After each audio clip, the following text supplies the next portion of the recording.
हमको कुछ बोली क्या?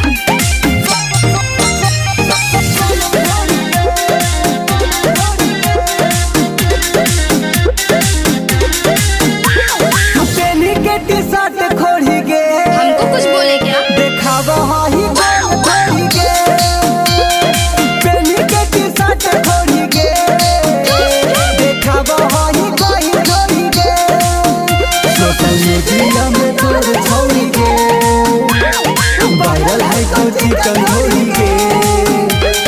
पेनी के टी-शर्ट खोड़ी गे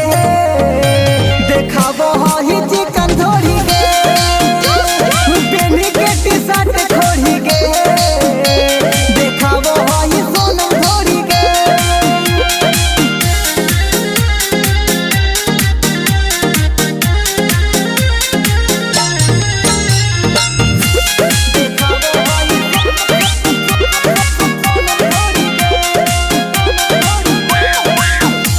तो सोना मोहथुन बोई मान गे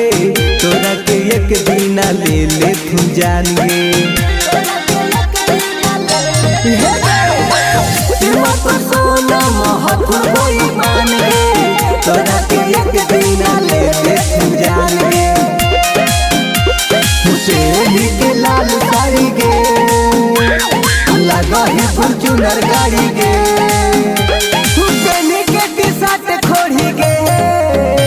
देखावो ही चिकन थोड़ी गे पेनी के टी-शर्ट खोड़ी गे देखावो ही गोहिल थोड़ी गे